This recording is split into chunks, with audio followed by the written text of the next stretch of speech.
ایک دوست ہیں سلفی ہیں, میری بڑی اچھی دوستی ہے ان سے, اور بڑے معتدل قسم کے سلفی ہیں, میری بڑی گپ شپ ہے. وہ اکثر مجھے سلفی علماء کے فتوے بھیجتے رہتے ہیں, حدیث بھی لکھ کے بھیجتے رہتے ہیں. تو انہوں نے مجھے ایک فتویٰ بھیجا شیخ صالح العثیمین رحمہ اللہ تعالیٰ کا.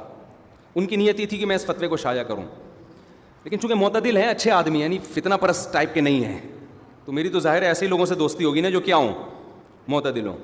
تو وہ سلفی عالم تھے, پراپر عالم بھی نہیں ہیں, یعنی علماء میں اتنے بیٹھے ہیں کہ اتنے علماء میں بیٹھے ہیں کہ نیم عالم تو بن ہی گئے ہیں.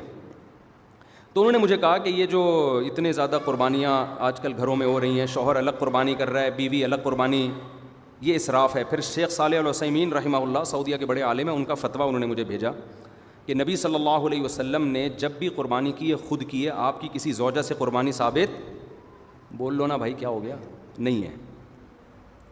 تو لہذا آج جو یہ اتنی زیادہ قربانیاں ہو رہی ہیں نا, یہ اسراف ہے. تو میں نے ان کو بڑا محبت سے, میں نے عربی میں ان کا بھی, وہ عربی میں آیا تھا, میں ان کو بھی جواب اسی زبان میں دی عربی میں. میں نے کہا ان سے کہا کہ دیکھیں نبی صلی اللہ, یہ جو مسئلہ ہے نا یہ اختلافی ہے,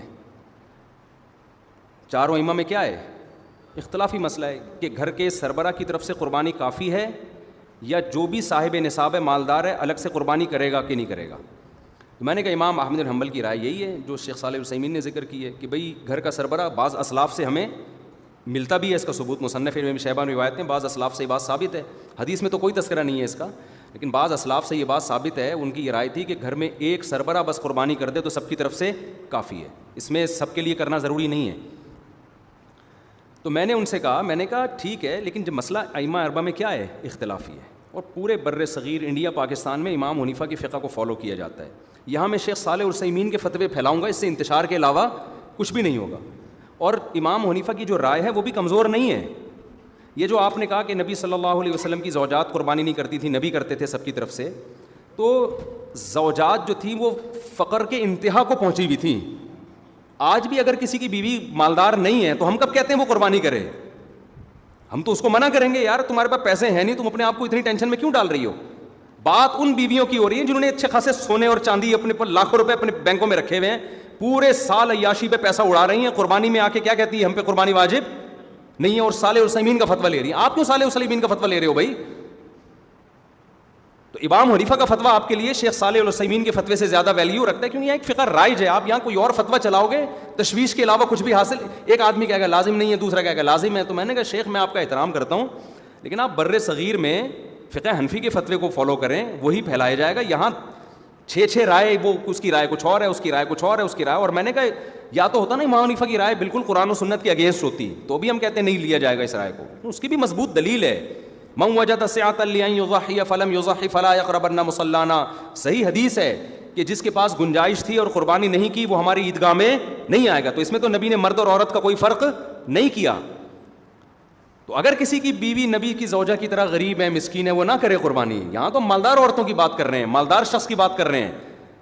تو اس لیے میں نے کہا بھائی آپ کیوں تشویش پھیلا رہے ہو نا. تو ٹھیک ہے, وہاں وہ بھی ہمارے نظر میں اہل حق عالم تھے صالح العثیمین, تو عرب ان کو فالو کر رہے ہیں, ٹھیک ہے بھائی, لیکن ہر جگہ تو نہیں نا کہ صالح العثیمین کو لا کے آپ ساری دنیا پہ مسلط کرتے ہیں.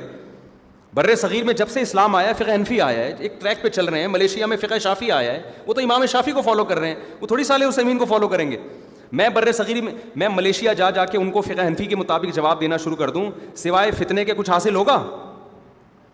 ملیشیا میں تو میں بولوں گا بھائی شافعی فقہ کو فالو کرتے آ رہے ہو, امام شافعی بھی ہماری رائے میں برحق ہیں, ان کے پاس بھی دلیل ہے, کوئی بات نہیں. تو یہ ظرف آپ کو مقلدین میں ملے گا اور بعض اہل حدیث میں ملے گا. ہمارے اہل حدیثوں میں یہ ظرف یہاں کے زیادہ خطرناک ہے. سعودیہ میں تو پھر بھی میں نے دیکھا ہے کہ تھوڑا ظرف ہے ان لوگوں میں, تو یہ ظرف پیدا کرنے کی ضرورت ہے. خام خم مجھے اچھی طرح یاد ہے سعودی عرب سے ایک صاحب آئے, سعودی عرب میں ہی پیدا ہوئے, 1 رکعت وتر پڑھتے تھے وہ. تو یہاں جب انہوں نے دیکھا لوگ 3 پڑھ رہے ہیں تو انہوں نے مجھے کہا کہ میں تو صدیوں سے, ہمارے باپ دادے ہیں اصل پاکستانی تھے وہ, ہم تو وہیں رہ رہے ہیں, تو میں تو میں نے کہا یار جب آپ انہیں کو فالو کر رہے ہیں تو رہنا بھی آپ نے وہیں ہے, تو پھر اسی طریقے سے پڑھیں جیسے آپ پڑھتے رہے ہیں, کیونکہ مجھے پتہ ہے پھر یہ واپس جائیں گے, پھر کبھی یہاں دلائل ہمارے پاس بھی ہیں ان کے پاس بھی ہیں, دونوں طرف دلائل ہیں. یہ جو لوگ کہتے ہیں نا میری دلیل ہے, یہ انہوں نے ایک طرف کے دلائل پڑھے ہوتے ہیں, سنے ہوتے ہیں, دوسری طرف کے ان کو سننے کا موقع ملا ہی نہیں ہوتا, یا کسی اناڑی آدمی کے پاس چلے گئے ہوتے ہیں, اس کو دلیل کا پتہ ہی نہیں ہوتا.